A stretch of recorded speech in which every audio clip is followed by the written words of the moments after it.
Back in 1999, I was going to college. I read a book, and it had a very impactful story that stuck with me ever since then.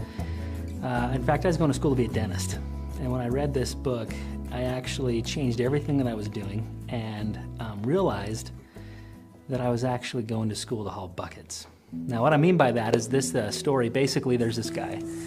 He lives in a village. The village is a couple miles away from the closest water source.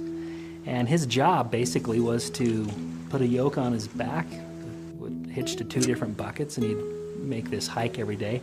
He'd fill his buckets up with water, walk back, and every day, all of his inventory was sold out. Everybody wanted what he had. Everybody needed what he had. He had an incredible job security. And if he wanted to make more money, he'd just simply make more trips. He would go back and forth as many times as he could, and every time he went back and forth, he'd make more money.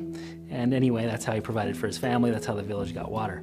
Well, another guy sees this and says, man, I want to take advantage of that because that guy's got perfect job security. Everybody needs his product. And so he fashions himself a yoke, gets a couple buckets, and starts making trips the same as this other guy. Just like the other guy, everybody needed his product. He's making a good living. But what he ended up doing is, instead of making multiple trips per day, he would basically make one trip, and then he'd take whatever extra time he had and start building a pipeline. I guess you could say he was working full-time on his job and part-time on his fortune. Well, one man was hauling buckets back and forth, making more money than his friend.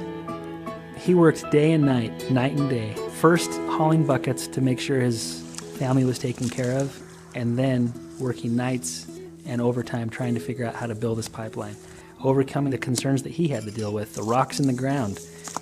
He spent the time doing that to build this pipe consistently and persistently over time.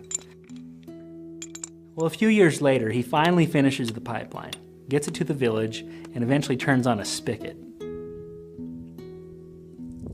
Now at this point, everybody in the village can come and get as much water as they want. It's cooler, cleaner, fresher, better than the water he was hauling with buckets, and cheaper. Everybody could get it much more affordably.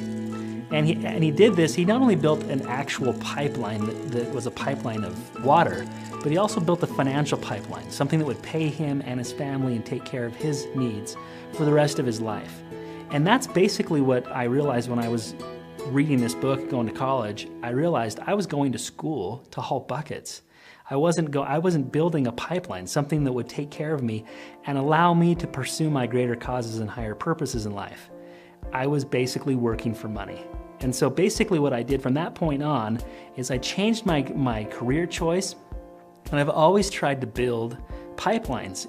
Over the last decade, every business venture I've gone into, I've tried to structure it in such a way. I had a software company recently, a marketing company before that. But every single one of these companies had something in common. It was an attempt to make a pipeline, and some of them were very successful, some of them were spectacular failures. But either way, my pipeline, what I was trying to do was create this pipeline. Well, as I started building a doTERRA business, when I got introduced to this, immediately went right back into, okay, this is a pipeline. It's obvious how this is a pipeline. We create a residual income, something that when we're done, we turn on a spigot and we can provide for our family for a long, long time.